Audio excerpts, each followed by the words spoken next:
Amen? So, basahin ko po sa inyo. In the First Thessalonians, chapter 5, verses 12 to 13. Dear brothers and sisters, make sure that you show your deep appreciation for those who cherish you diligently, work as ministers among you.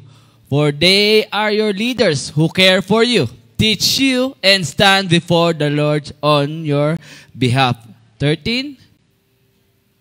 They value with great love because of their service to you. Let peace reign among yourself. Yun, amen. So, tayo po yumukot ang manalangin at naway gabayan tayo ng ating banal na Espiritu ng ating Diyos. Hallelujah. Glory to you. Hallelujah. Abba Father, maraming salamat, Panginoon. At muli, dinala mo aming mga presensya sa iyong bahay panambahan, Panginoon, na may kagalakan, mayroong kasiglahan, Panginoon, at inuna ang iyong gawain, O Diyos. Maraming salamat at sa iyong grasya, Panginoon, bumarito kami na walang pag-aalinlangan, O Diyos. Gaano man kalayo, Panginoon, gaano man kapuyat, kung mayroong mang ininda sa pangangatawan, Panginoon, kasakitan, pinapasalamatan namin ito, O Diyos. Dahil dito mo kami binigyan ng magandang pundasyon sa aming pananampalataya, Panginoon. Pinapanalangin ko, O Diyos, na gabayan mo kami. Gabayan mo ako, O Diyos. Ikaw ang manguna, ikaw ang tagapagturo sa oras ng Panginoon. Gabayan mo po ako sa aking mga panalita, Panginoon. Yung mga revelation lamang ang siyang manahan at mawitness ng bawat isa, Panginoon. Ituon mo sa akin, O Diyos, ang katalinuhan, Panginoon, pangunawa at karunungan na may hayo ko po ang iyong salita ng maayos, Panginoon, at maintindihan po ng lahat.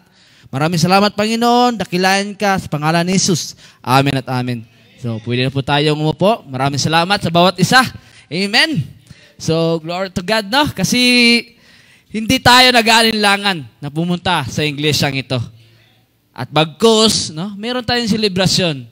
Ito yung Pastor's Appreciation Month para sa atin. So, kung inakala nyo ako'y pastor, hindi po. Amen? Isa lang po ako sa tagapangalaga ng iglesyang ito.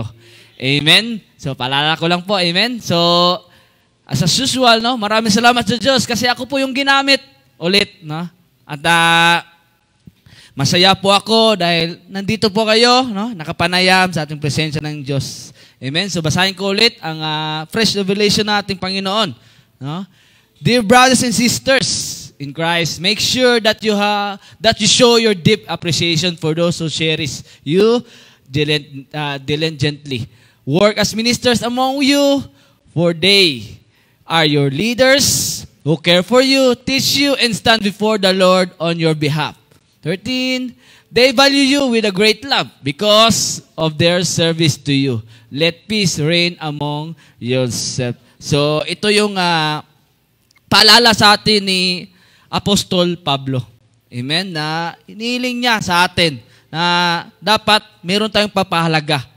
Amen? Sa ating mga naglilingkod, lalo na sa ating mga leaders and pastors. Amen? So, dapat meron tayo, no? Meron tayo na angking, na taglay na dapat meron tayong pagpapahalaga sa ating mga leaders. Meron tayong respeto. So, ibigay natin anong lubos, no? Na paggalang dahil iniibig ng Diyos ang umiibig din sa Kanya. So, hindi ko na patatagalin yung title, no?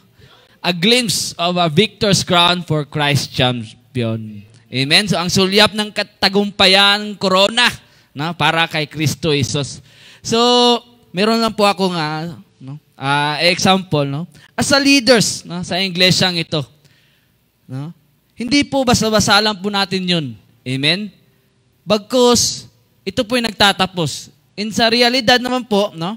Pagdating po sa mga leadership, example natin, ikaw ay teacher, engineer, doctor, di ba? O maging mga kawani sa ating pamalaan, ay nagtatapos po yun.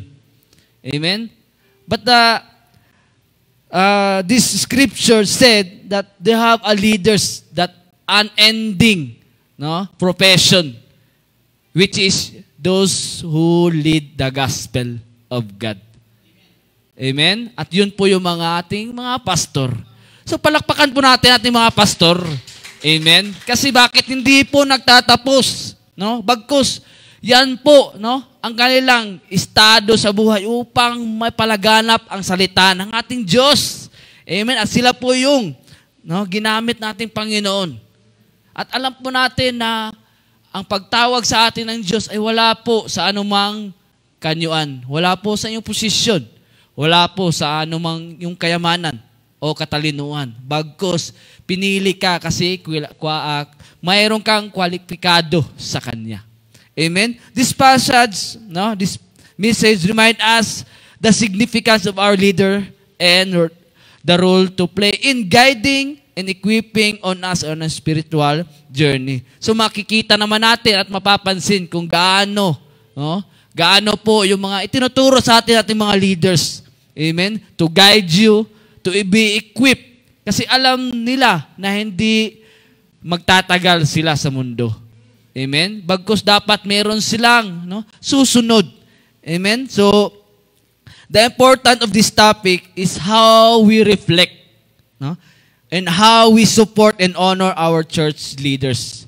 Maging sa mga gawain ng ating Panginoon, kahit na ikaw may tagapaglinis, ikaw may nasa instrumentalist, kung ikaw man ay taga-opo, kapatid, leader ka din. Amen? Kasi bakit? Kasi ikaw na naman yung mag-i-spread ng gospel na naririnig mo dito. Amen? So, wag mong maliitin yung sarili mo na ikaw ay taga-butas lamang ng upuan dyan. Amen? Bagkus, alam ko po na meron kang purpose na i-spread ang salita ng Diyos. Kasi ganun po yun eh. Di ba? Sinabi na, parang marketing daw eh. Di ba? Spread. Di ba? Leveling. So, meron pong mga bagay na naaayon. Amen? So, this verse command us as a Christian that, unang-una sa topic, to recognize their leadership. Amen? So, pag sinabi natin recognize, dapat ito yung kilalanin natin o makilala pa. Dahil alam natin, yung namumuno sa iglesia ay ikakatuwid mo. Amen? At alam natin na yan ang nagpapaayos, nagpapaganda ng buhay mo. Ito po yung sinabi ni Paul sa atin, dear brothers and sisters, hinihiling niya sa atin. Sabi ni Paul na mga kapatid, na palagahan ninyo ang mga naglilingkod sa inyo, na pinili ng Panginoon para mamuno at mangaral sa inyo. Amen? Swerte nga tayo kasi we have a educated na pastor. Amen? So, bonus na po sa atin na meron tayong karagdagang kaalaman na ati pong nakukuha sa ating pastor. Amen? So, dito po sa scripture na to, na talagang pinapamanhik ni Paul sa atin, na kahit meron mang kahinaan ng ating leaders, amen, pahalagahan pa rin natin sila. Amen? Kasi pinili sila ng Diyos eh. Acknowledging their hard work. Amen? Pusisiin mo naman yung mga kanilang ginagawa. Kahit nga ako tumatayo na ako matagal, talagang meron pang, nanginginig pa, may nervyos, di ba? Lalo na't may nakikita kong bagong muka. Hello po sa inyo, sa nanonood. So, we need to acknowledge their hard work. Kasi hindi sa lahat ng oras masaya ang leaders natin. Meron po niyang iniinda. Amen? Meron pang iniinda yan, pero nag-spread pa rin ng blessing sa bawat isa. Yun po ang nakaganda. Pangalawa, appreciate their care for the congregation. At napapansin naman natin, kapayapaan po ang kanyang pinapahalagahan. Kung meron kang hindi kaya sa mga ginagawa mo, kinukorek ka. Kasi siya yung naggagabay sa kongregasyon na ito. At ayaw niya yung mawala ka. Dahil mayroon siyang hindi nagawa sa kanyang kongregasyon. Embracing the role and guiding and admonishing us. Niyayakap niya tayo. Hindi man physically, but in the prayer, sinasalin niya tayo. Amen? Kasi, isa yan sa pinaka-importante sa Kanya na makita niya tayo na nagsisimba may masayang pagmumuka, malulusog na pangangatawan, at nagle-level up sa anumang mga katuruan. Amen? Kasi bakit? Kahit napagod yung pastor natin, example ko na lang, di ba? Example ko na lang. Kahit napagod yung pastor natin, makikita ka lang na magbibitbit ka ng tubig patungo sa 4th floor. Masayang-masaya na yan. Amen? Sa maliit na bagay, he appreciate that. Hindi kagaya ng mga kaibigan natin, ay, kaya naman talaga niya yan. Hayaan mo yan. Di ba? Sa kanya, pinapasalamatan ka. At ang nakaganda pa doon, every time he pray, kasali ka. Amen? Kasi may value ka na sa kanya eh. So, pasalamatan natin ating mga pastor. Amen? Amen? So, we are told to recognize those who are our church leaders, to esteem them very highly loved, and to be peace with them. So, ibalik din natin yung ano yung ginawa nila. Yung pagmamahal, di ba? Yung peace sa kanila. Wag mo silang dadagdagan pa ng problema. Amen? Bagkus, mas tulungan natin sila na mapataas ang kanilang self-esteem. Amen? As a motivation to obey, we are called to consider the work they among us. Amen? Tayo yun ang nagmo-motivate sa kanila para mapalakas natin ang kanilang damdamin, di ba? Kanilang pangangatawan, kanilang mood. Because God, Jesus Christ, doth not call the qualified. Rather, He qualifies the called. Kasi hindi siya nagmamatter kung ano yung kakayanan mo. Malay ba niya? Di ba? Basta tinawag ka niya, you need to follow. Kasi alam mo na mayroong pagpapalaga at mayroong pagbabago. At nakikita niya na mayroong kakakayanan na hindi niya kaya. At yun ang nakikita niya. Si pastor o leader o guro ng ating iglesia, yan ang ginamit sa atin para magtuturo ng katotohanan ng ikatutuwid ng lahat. At yun ang nakaka-bless sa atin na nakikinig dyan. Kasi bakit? Hindi po masasayang ito, kapatid. Kahit uuwi tayo, kahit gutom tayo, maalala natin yung turo ng ating pastor. Amen? At makikita naman natin na maraming problema, still baby face pa rin nating pastor. Amen? Kasi nakikita niya ang kanyang mga nasasakupan na masiyahin. Amen? At hindi siya nanglulupaypay dahil sa pinapakita nating pagre-recognize, pagkikilala sa Kanya. Amen? So, para naman sa ating nagsisimula pa, amen? Doon sa mga baguhan, sa pananampalataya, in-encourage ko na din yung matatagal na. Amen? Na sabi po sa book of 1 Peter chapter 5 verse 2, to be compassionate shepherds who tenderly care for God's flock and who feed them well, for you have responsibility to guide, protect, and oversee. So, dapat alagaan din natin ng mabuti. Amen? Yung ating pananampalataya at pakikisama sa iglesia. No? Ibig sabihin, being a compassionate, mahirap po ito, kapatid. Bagkus, inaaral natin, ina-act natin, na tayo dapat maging mahabag. Hindi lamang sa ating pastor, ngunit sa ating Diyos, kasi ito yung pinunta natin. Amen? Dapat makabigay tayo ng mabuti. Dapat nga, always mabuti. Amen? At maawain tayo.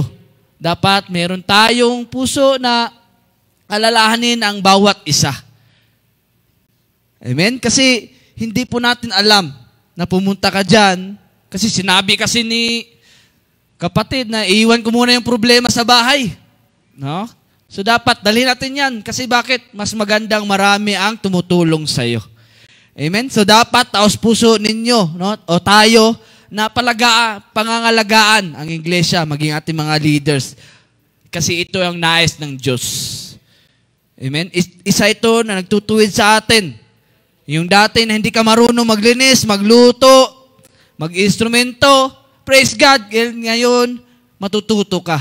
Kasi ito yung maganda na pangaral sa atin ng Diyos. Amen? Subalit, dapat taos puso po tayo. Kung hindi ka ready, then you have your devotion.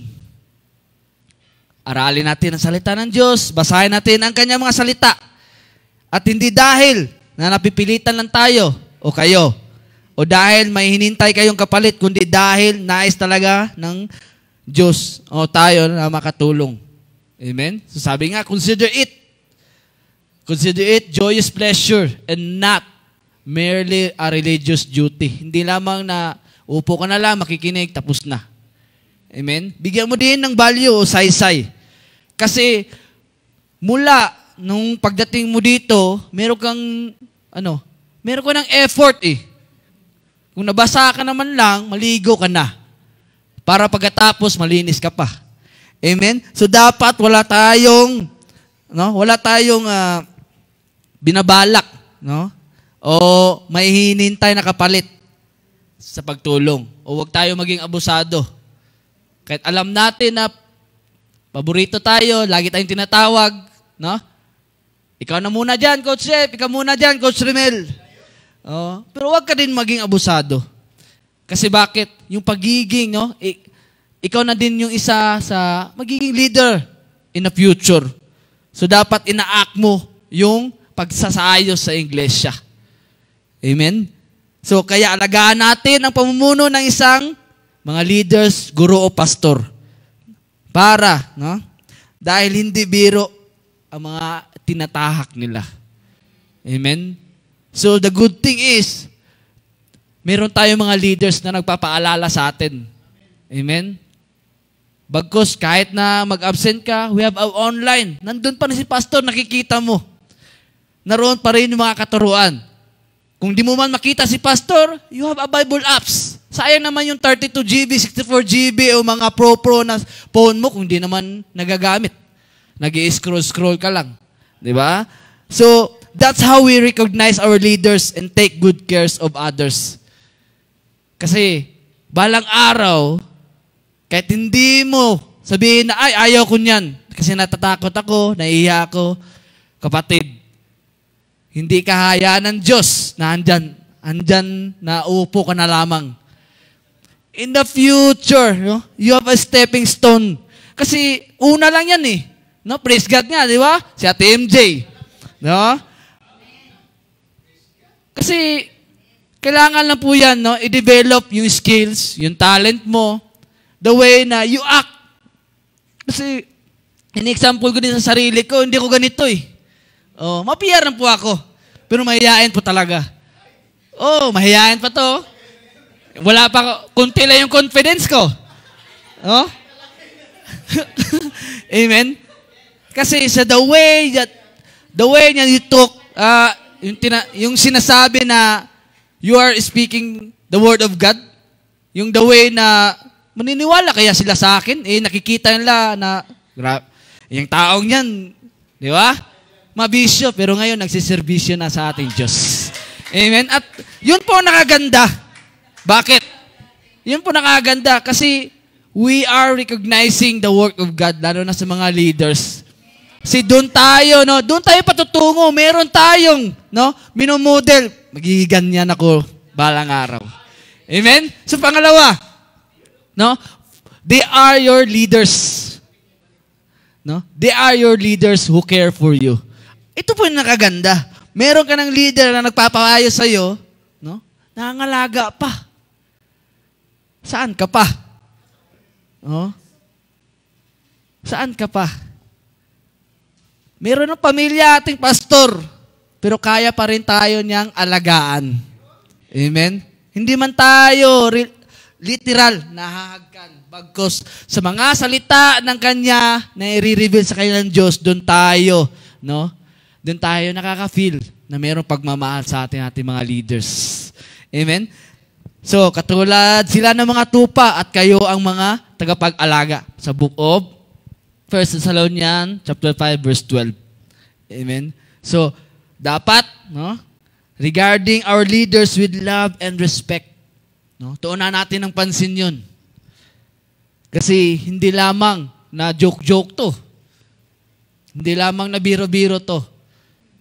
Maaring natatawa tayo ngayon sa ating naririnig. Bagkus yung mga itinuro sa atin ng leaders ay mayroong pagmamahal yan at respeto sa iyo.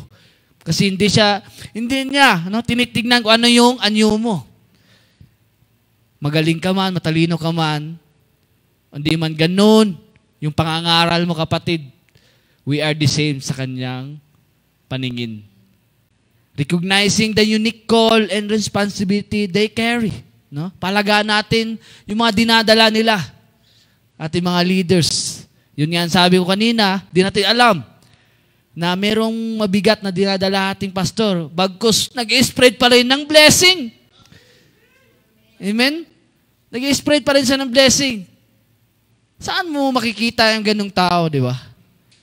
Sa atin, nakikita natin, kung nanglulupay-pay ka na, talagang nanglulupay-pay na eh. Tumatagilid na eh. Pero, and we are this congregation, nililift up ang ating pang-spiritualidad. Maging sa ating pang-physical, di ba? Kasi, ini-encourage tayo ng ating mga leaders and pastors. No? Kasi, tinawag ka niya eh. Lalo na't ini-example ka. Amen? Kasi nakikita niya sa iyo eh. Na merong nagbago sa iyo o babaguhin ka niya. Yun na nakaganda. Kasi responsibilidad niya na baguhin ka. Amen? And cultivating an attitude of appreciation for their service. No? Pagyamanin ka, hindi man sa financial, bagkus pagyamanin ka sa salita ng Diyos. Kasi yun ang gabay mo. Kasi hindi naman lahat ng oras ay matuturuan ka natin, pastor. Amen? At hindi ka rin matutugunan. Kasi meron din siyang pangangailangan sa trabaho, pangangalaga ng kanyang anak, di ba? Sa kanyang asawa, sa kanyang pamumuhay. Amen? So, wag po tayo mag-expect na gano'n na lamang tayo agad na palaguin ng ating pastor. Bagkus meron po yang pinoproseso. Kung ikaw din naman, tayo, no, mag-aral ka din ng salita ng Diyos. Pagbulay-bulayan mo, ano yung narinig mo, kahit sabihin natin John 3:16 lang, di ba? Pagbulay-bulayan mo yan. Kasi bakit? Sa isang word o sentence na binigay sa atin ng gospel, mayroon pong pagbabago, malaking pagbabago po sa atin yan. So, palagahan natin. No? Yung kanilang labor and teaching. Amen? Kasi doon po sila nagkikare sa atin. Leadership is a place, for example, to take good care who's behind him. Magkaiba po yung leaders at saka boss. Amen? The boss, they called you na gawin mo to. Gawin mo niyan. Pero leaders, yun po ang nangunguna. Sila po yung nangunguna na ito yung gagawin mo, gawin mo ko. Gawin mo ko. Yun na nga eh. Gawin mo to. Kasi ito yung bagay sa'yo. Ito yung makapag-ayos ng buhay mo. Diba? Sila yung nangunguna. So it means protektado ka kasi merong nag-in-front sa'yo. Yun ang ganda.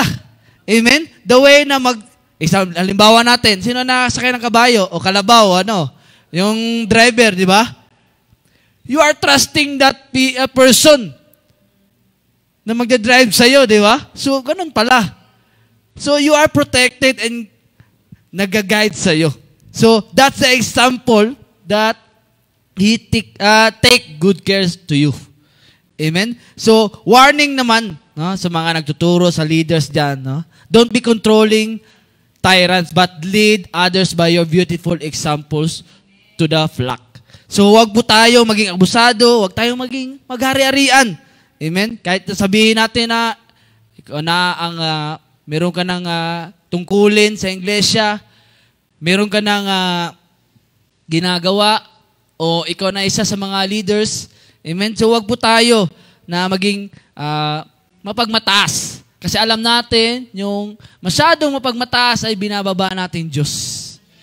Amen?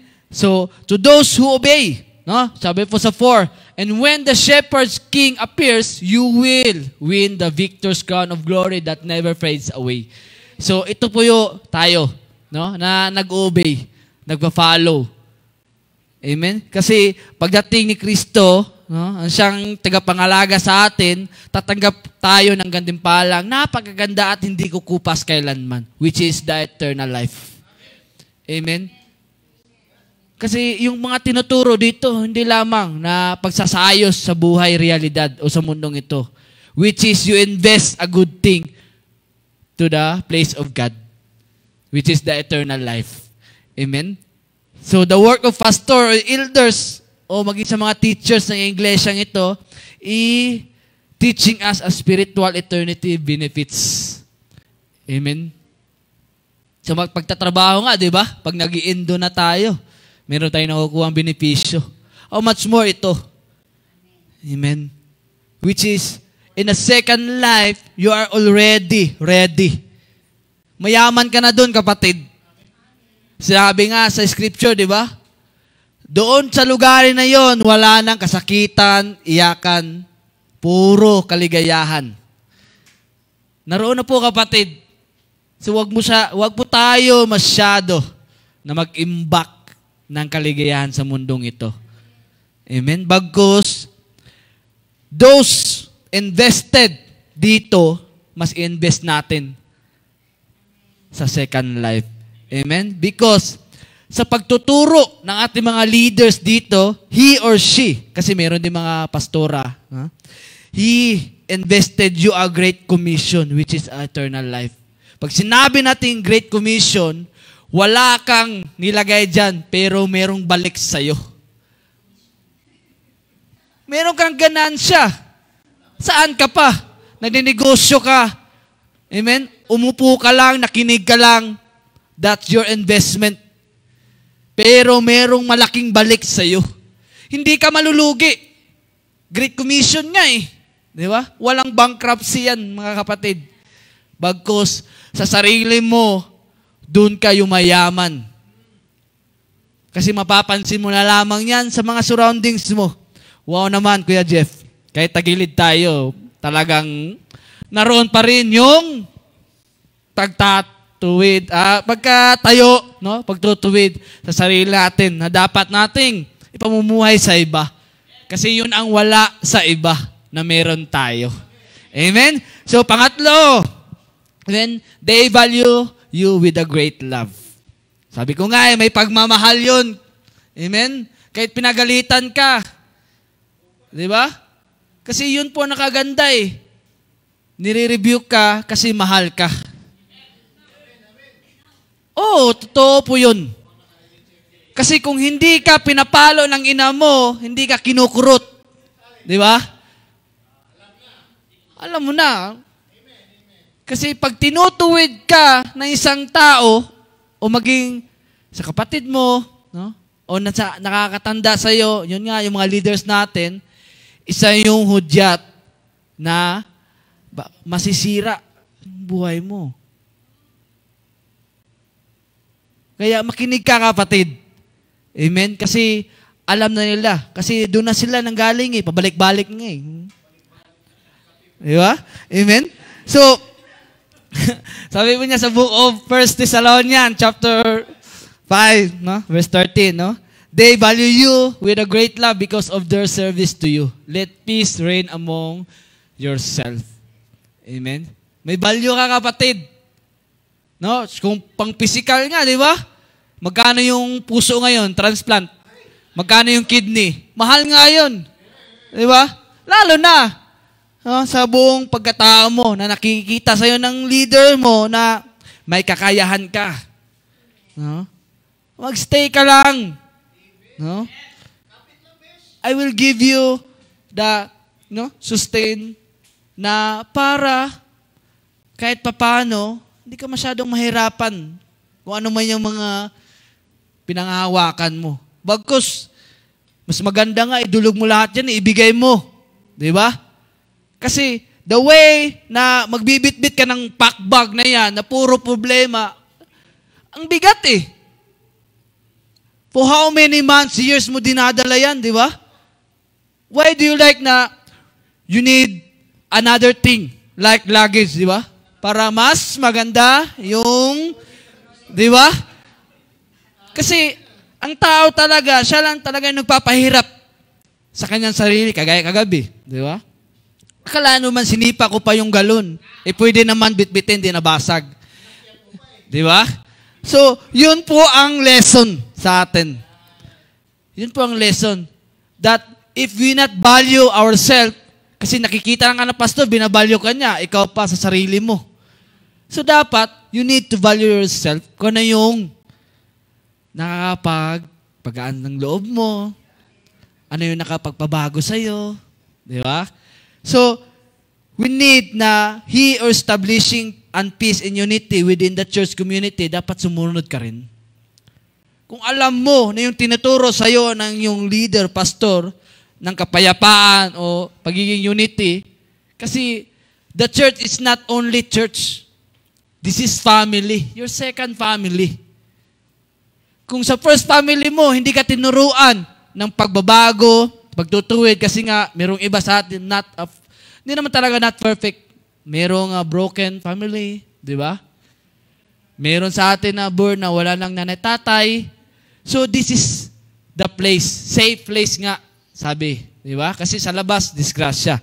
So, within this community, the leadership, no, is the one who embracing the vision and fostering cooperation, no? Nag-aalaga. Ayaw pa nun. Pupunta ka lang dito, pangangalagaan ka. Di ba? Hindi ka gaya doon sa chatbox, di ba? Sa ating mga di ba? May partnership, no? Minsan nakakalimutan ka. Minsan nawawala yung prioridad. Bakit nagbago? Di ba? So, the way na we embracing the vision of this congregation, kasali ka doon, kapatid. Amen? Hindi porket nagbibigay ka, wala yung pangalan mo dyan, kasali ka, kapatid. Alam ng Diyos yan.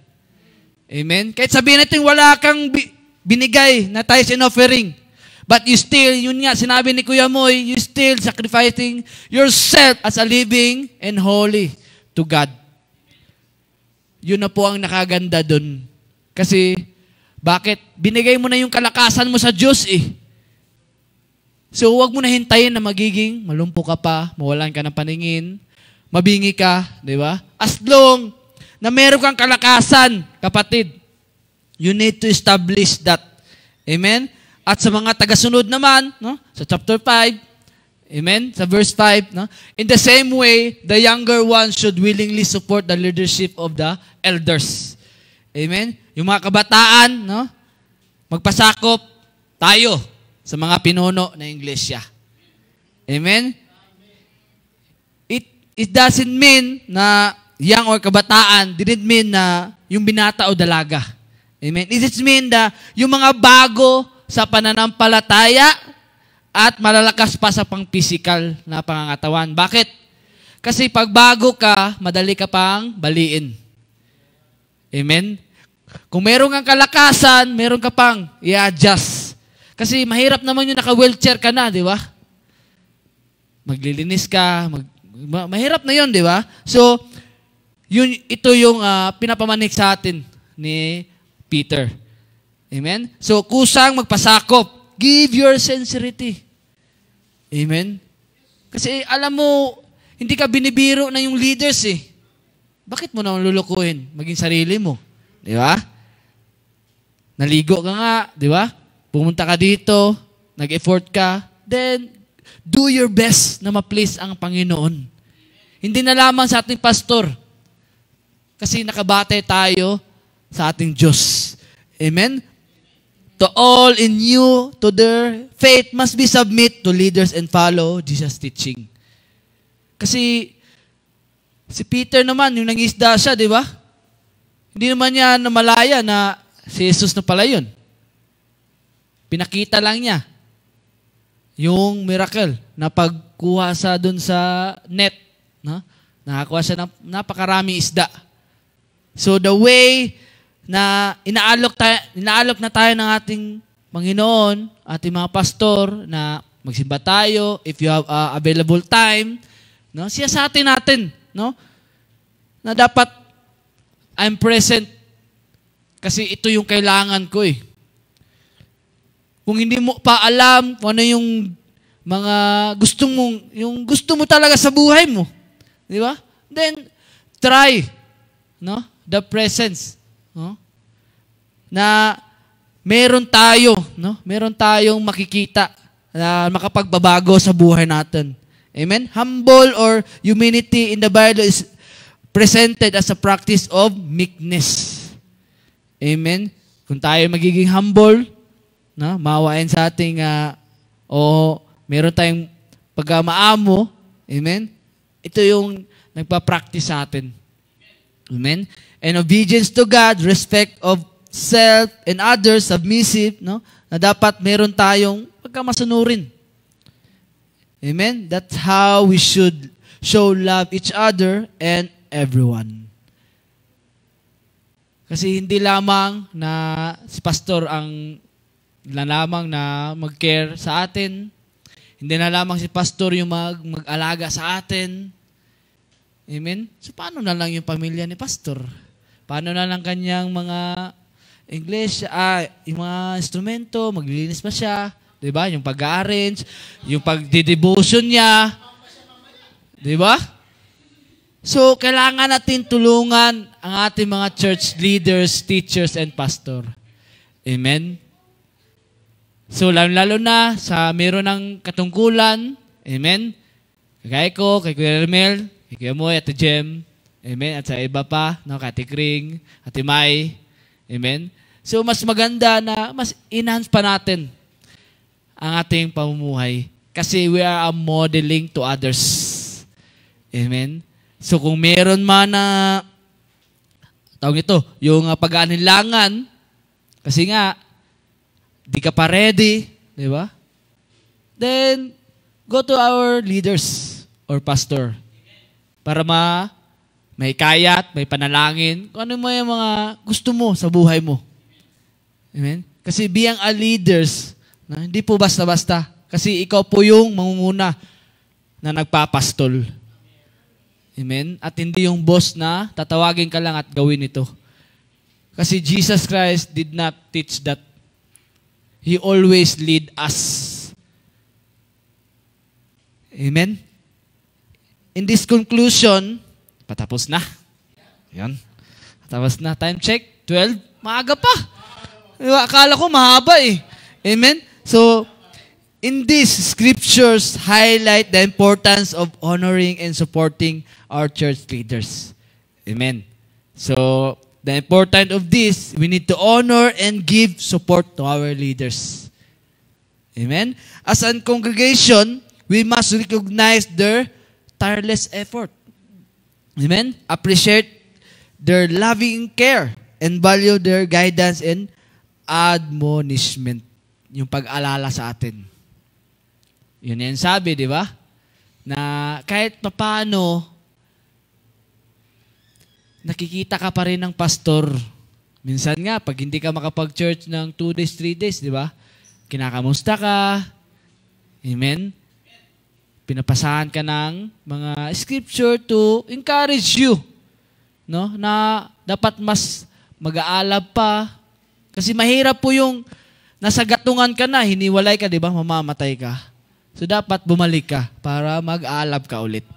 Amen? So, by holding our leaders in high regards and living in peace with one another, we create an environment where the church can strive and the kingdom of God be advanced to us. Amen? Na tayo umunlad. Amen? Hindi lamang nauupo lang tayo hanggang nawala tayo, di ba? Dapat tumayo din tayo. You need a stepping stone para to proclaim na ano yung binago sa'yo ng Diyos. Amen? Kasi doon din po nagsimula ating mga leaders. Di ba? The way na magtrabaho tayo, sabihin natin, magtrabaho tayo sa trabaho, okay? So the way dati na nagkukumpuni ka lang, pero nakita ng boss mo na mayroong kakayanan. Di ba? So, nagli-live up ka. Tinawag ka ngayon, ginawa ka na, di ba? Amen? Ikaw na yung namumuno. Kung nurse ka man, nag-inject. Kung kagaya sa amin, kaniko, ikaw na yung nangunguna na ito yung gagawin mo sa mga pagkumpuni, di ba? So now you are become a leaders na hindi mo namamalayan. Akala nyo, dito lang sa trabaho din. Amen? So, we need na mag-enhance pa, uunlad pa sa mga sarili. Amen? Dapat sincere tayo kasi yun, trabaho nga natin, di ba? Taos puso tayo na nagtatrabaho kahit pagod, kahit na parang galit na galit ka na di ba? So sige lang. Kasi every time you tired, there's a blessing to you. Amen? So, the good thing is, we have to commit. Kasi bago ka nandyan sa ranggo na yan, sa posisyon na yan, nag-commit ka sa trabaho mo Di ba? Kasi hindi lamang si boss o yung trabaho mo yung iniisip mo. Kasi iniisip mo para sa sarili mo at para sa Diyos to. Amen? So, let us commit ourselves to pray for our leaders, uplift them, and partner with them. Amen? Baka sinasabi nyo, ay, kanya-kanya na to, pag-uwi na. Di ba? So, i-lift up din natin ating pastor. Salamat, pastor, kasi nandyan ka. Yun, no? Salamat, pastor, kasi binuhay mo yung binuhay mo yung aking pang-spiritualidad. Amen? Through our collective efforts, may we create a community of love, unity, and spiritual growth of all the glory of God. Amen? Hindi natin namalayan nagkikreate ka na sa buhay mo. Minsan, di naman natin naririnig, pero na-example ka na sa ibang tao. That's a good thing. Amen? Plakpan natin yun. Amen? Kasi bakit nakikita sa atin na yung tao niyan ay talagang nagbago na. Kasi meron siyang minomodel sa sarili niya Gusto niya na maging si pastor, gusto niya maging si, di ba? Ganun po yun Sa realidad nga, di ba? Gusto ko talagang gayahin yan si, di ba? Di ba? So marami tayo, marami tayong na-appreciate sa iba. Pero mas ganda na mag-commit tayo na maging kagaya nating pastor. Hindi man na maging tawag ito pastor, bagkos sa ibang bagay. Di ba? Sa ministry, di ba? Sa mga teaching, sa Bible study, prayer meeting, di ba? Sa the way na we testimony. Amen? Kasi kanya-kanya po yung angkin ng isang tao. Amen? This is only a guidance, but more important sa atin. Kasi we live up Jesus Christ teaching. Amen? So, please stand up everyone as I end this sermon and we pray that we remember this beautiful revelation and provision to us. Amen? So, palakpakan muna natin ating Diyos na buhay. Hallelujah! Sa lahat na nakarinig at na-bless. Amen? So, palakpakan ba natin yung talagang best? Amen? Hallelujah! Hallelujah! Hallelujah! So, we need na mapalagay natin yung presensya nating Diyos sa atin. Amen? As we come before you today, O God, to thank you, to lift up our leaders and our congregation. We pray for their strength and perseverance as they carry the weight of their responsibilities and lead us in our faith or journey. Hallelujah, O God. Lord, we recognize that our leadership can be challenging and demanding, but we know that with your guidance, all things are possible. Hindi namin to makakayanan, O Diyos, bagkos sa iyong kalakasan, Panginoon, sa iyong paggabay, sa iyong mga itinunuro sa amin, magagampanan namin to, Panginoon.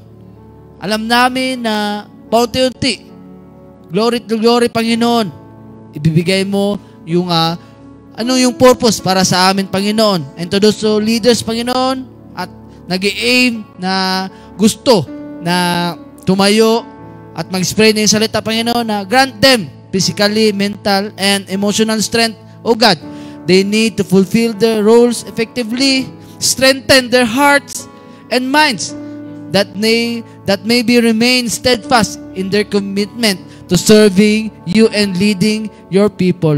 Amen. Kasi hindi lamang sa pangsarili namin to, Diyos, bagkos para po ito sa kakalago ng Iglesia, Panginoon, sa bawat isa na gusto pa na makakilala ka, Panginoon, and give them the courage to make difficult decision and the wisdom to discern your will in all situation. Kasi alam namin, O Diyos, na hindi pa namin alam kung ano ba talaga yung will mo para sa amin, Panginoon.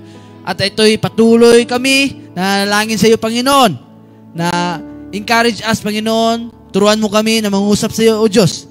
Lord, we ask for your protection over our lives. Shield us from discouragement, doubt, and burnouts. Kasi alam namin sa pang-araw, Diyos, hindi lamang sa pagsisimba namin, Panginoon, sa pakikinig, kundi sa pang-araw namin tinatrabaho, trials and problems, Panginoon. Naroon po yun. O Diyos, na hindi kami ma-discourage, and protect us, Panginoon, and surround us with a supportive community that lift up with a supportive community and prayer, and provides encouragement along the way. We also pray for unity among the leaders and congregation. May they work together in harmony, supporting one another and upholding the values and teaching of our faith through Jesus Christ. At alam namin, Panginoon, na hindi masasayang ito, O Diyos, bagkus uwi man kami sa kanya-kanya ng pamumuhay, Panginoon, pamamahay, O Diyos, ay dala-dala namin itong mga katuruan mo, Panginoon, and help us to be a congregation that honors and respect our leaders, even our lives, Panginoon, and others that hear your gospel, willing to follow their guidance and be obedient to your word. Kasi alam namin, Panginoon, na meron kami stubbornness sa aming mga puso, Panginoon, bagkus ikaw po nagpapalambot, O Diyos. Hinikayat mo at inaabot mo sa amin yung maganda na pagpakitungo sa aming mga leaders. Lord, bless us, these leaders, this congregation, abundantly, O Diyos. Pour out your blessing of wisdom, peace, and joy upon them. May our lives be a testimony to your grace and love, inspiring others to draw closer to you. Maraming salamat, O Diyos, at patuloy mo kami na iudyok pa sa iyong mga salita, Panginoon. At hindi lamang dito nagtatapos sa aming pakikinig, Panginoon.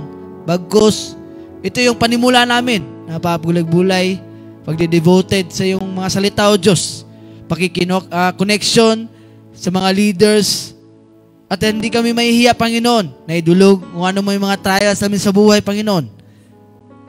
With your almighty name, Jesus Christ, na naway mag-guide sa amin. Naway mabigyan kami ng conviction ng banal na Espiritu upang may saayos at may tuwid ang aming pamumuhay. Maraming salamat to your name, Jesus Christ. We pray. Amen at amen. Amen. Thank you, everyone.